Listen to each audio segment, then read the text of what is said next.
Right. Well, yes. So we need to talk very seriously, all of us, about the cost of the safety, because the cost isn't safe, right? So we're taking one risk to prevent another, and so it's always a matter of balance of risk. There isn't a pathway to safety through all of this, and so I am also concerned, like, to make the vaccines mandatory is going to do, and to punish people who refuse them for whatever reason they refuse them, it seems to me that it's a sign of the failure of the vaccination arguments, essentially. So that if you haven't made the arguments credible enough to convince the percentage of people that you think should be vaccinated to be vaccinated, then that's a failure of your argument. And then to move to use political force and police force, for that matter, obviously, to insist is only going to increase the distrust that's driving the resistance to the vaccines to begin with. You know, you spoke at the beginning of people's decrease in trust in the medical establishment, so to speak, and also in the political establishment. When those systems resort to force to impose their view of what the proper pathway is to safety, that's going to produce a long-term, permanent, serious damage in the credibility of those institutions. And that's going to have a tremendous cost in terms of health as well. So I don't understand.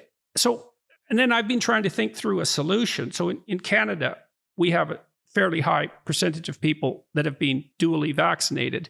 And it seems to me that the appropriate approach is something like for the governments to say very honestly and carefully to people, we've made the vaccines as available as possible to all of you. There's nothing standing in your way but your own choice that's preventing you from being vaccinated. As a consequence, we're going to reopen our country radically on this date. And then your destiny is in your hands, as it should be. And it seems to me that hoping that the vaccination rates are going to exceed 90%, I think that's a high-end estimate, and I might be wrong about that, is a pipe dream. Too much force is going to have to be applied to people to get them to do that, and many people will just not do it. And then what are we going to do with those people? Are they now pariahs? Are they now criminals? And if they are, because it's going to be a big chunk of the population, how exactly are we going to deal with that? So I see that we're in danger of exchanging the possibility of pandemic damage with the certainty of the danger of authoritarian imposition. So, so that's, I'd like you to respond to that, I guess, and tell me what you, that's what I think the policy should be, is that we have the vaccines, that they may not be as accessible in Australia yet as they are in Canada. We have plenty of vaccines in Canada. It's like, I think the government and the health authorities would be much more credible if they said, look, we really think these vaccines work, but we're not in the business of forcing them on you. You can make that choice. We've done what we could to provide them for you, and now it's in your hands. And is that a stupid idea? Like, because I don't know, but I'm not impressed by this creeping authoritarianism in the name of public safety. I just can't see that that's going to go well. I think it's going to cause more damage than it's going to do good. Yeah, well, I think it comes back to this initial proposition, I think, that the quality of the debate is critical to getting good outcomes. Mm. And the quality of the debate, in many ways, has been very badly interrupted. So we had an unbelievable situation in Australia where we had some quite senior people saying AstraZeneca was dangerous because of blood clots. In fact, you're infinitely less likely to get a blood clot from AstraZeneca than a girl on the pill. So we're going to say, well, girls on the pill should come off the pill. I mean, because there's a danger of blood clots. Well, we're not going to say that. But we had some quite senior people driving that. And yet in Britain, of course, the lady, co-inventor and developer of the product, a lovely lady whose name escapes me at the moment, went to Wimbledon and they gave her a standing ovation.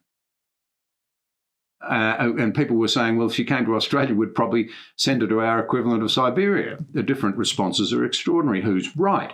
Now we have one of our leading medical experts who was one of those casting doubt on it, saying that perhaps it's the best one of all. Mm-hmm. So you're getting this confusing advice. How are people meant to find their way through that? And that feeds into your narrative, and I think into mine. The quality of public debate becomes very important. I just wonder what on earth's going to happen in America now. It'll be very interesting to watch as we speak, if I understand the news correctly. You know, that 80 million Americans are going to be told, you will have a vaccination. Now, this is the land of Hacksaw Ridge.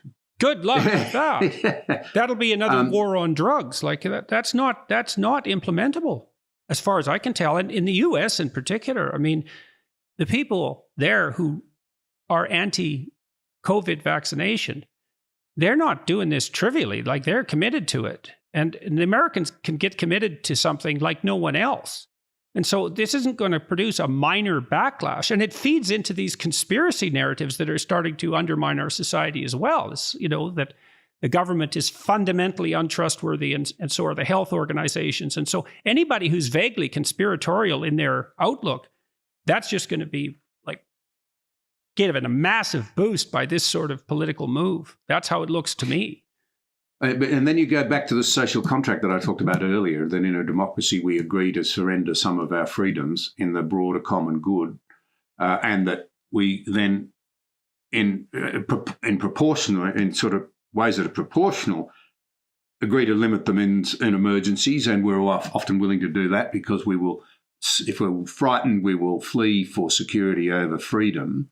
Will we then demand it back again? But now, this breakdown in trust that is common to all Western countries, and it's very interesting in Australia. The Australian National University, one of our best universities, has been tracking confidence in our Commonwealth governments, plural, since 1971. I think that's right. And it's been a dismal picture. The graph is gradually drifting away. We're less and less trusting of governments and people in them. Although, funnily enough, Australians, I think, are still quite sort of ideologically friendly towards government. They're very cynical about politicians. That's what's happened there. There's a bit of a disconnect there. But if you look at that long-term trend, you used to get a blip when there was a change of government, a massive surge in confidence, and then it would dissipate away until, as a government became unpopular and made tough decisions or lost its way, and then there'd be a lift. You're not getting those lifts anymore. So we went into this COVID situation with politicians knowing that they're not widely trusted, and that lots of people in the community would think, oh, well, they're doing that for political reasons or looking after their own hide. They're not concerned with us. So they rolled out experts at every point, medical experts. Now, we have wonderful medical services in this country, and I do not want to sound unnecessarily critical. However, of course, they focused very heavily on saving lives. That's their job. And so they gave advice all the time that was designed to save every life possible. I mean, it's extraordinary. We got to the end of last year, I think we're in a population of 25 million, only 810 people had died of COVID. But it meant that the Australian people, how are they meant to get adequate information when they're only getting one side of the debate? There's nothing about the payoffs. What will it mean for mental health? The suicide unit at the University of Sydney estimated at one stage that the suicide rate would increase threefold, and that increase would be vastly higher than, as I understand it, than the number of people who'd lose their lives to COVID. Remarkably little attention paid to the realities that the people who were being badly affected were in certain age cohorts and often had medical problems, comorbidities. In fact, an average of 4 amongst the people who have died, as I understand it, and right, those and are I uncomfortable things.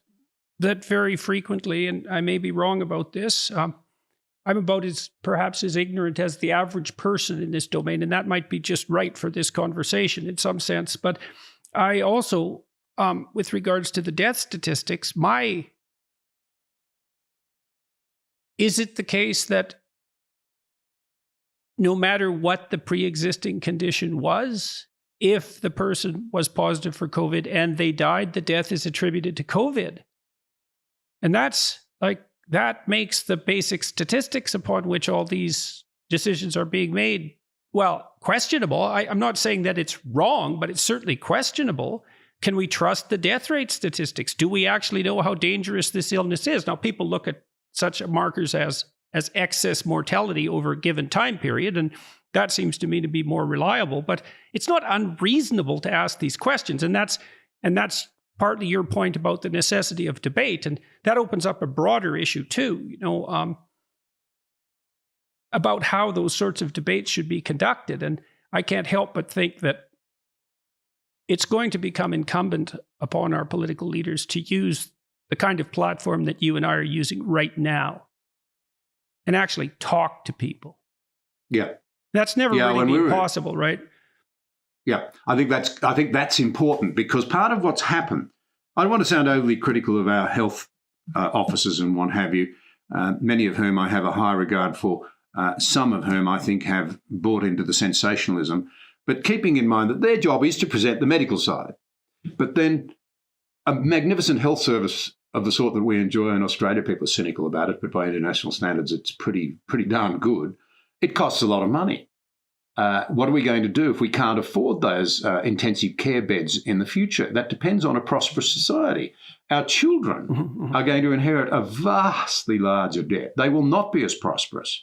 And we know from the research that they're quite distraught about this, quite despondent. They're wondering whether Australians are very aware that our economy's been blown off course. It's been magnificent and it's held us in incredible stead, and that's why we've been able to spend a lot of money on insulating people. It's an irony, isn't it? Governments shut economies down deliberately and knowingly, and then try to put the system on life support by pumping money in directly.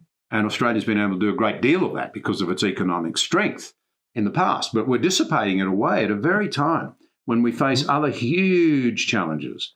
The demand that we do more on climate, which will cost money. The reality that Australia will have to spend more than 2% on GDP on defence. We're going to have to. The whole range of other things that we're going to spend money on that must be fed into the debate as well, so that people can make informed decisions. And this has been a big part of the problem. Politicians have had to say, listen to the experts because they know they won't be trusted. Whereas in reality, if the system was working properly, people would be saying, we put the politicians there to balance these things and to lead us through it. So they can say, here are the real dangers of COVID that we know about. Then along comes Delta, to be fair, and that makes it even harder. It's different and it affects more people and it's more contagious. But here are the realities on the health side. Here are the trade-offs in economic terms. Here are the trade-offs in terms of the education of our children. Here are the trade-offs in terms of depression and anxiety and self-harm. The right way through this is such and such a road. But that's not what's been fed to the populace. It's save every life lost. Well, of course it's a tragedy. But then there's another reality, and that is that the delayed diagnoses of other illnesses as we've tried to keep our hospitals free and declog the system, and delayed operations on cancer and so forth, over time we'll realise that there were real trade-offs within health as well. And my point is that we actually elect politicians to guide us through this on the best available information, but when trust is broken down in the compact, it's very hard to get that right. And part of what's happened here is that politicians have had to say, we're taking medical advice. Sometimes they don't tell us what that was, by the way, rather than we're balancing that with all of these other factors and I'm putting it before you, the people I lead, on behalf of the government. Hard to do that when trust is broken down. And we all know how important that is to relationships in the end. Then it's easy to default to expert advice. But what is happening as a consequence, what that means in some sense is that the medical profession starts to bear the weight of political decisions.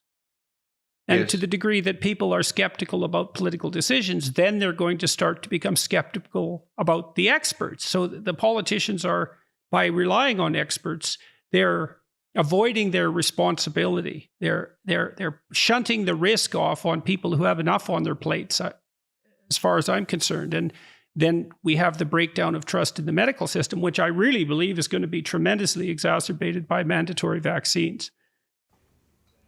Thank you for watching this episode. We appreciate your support.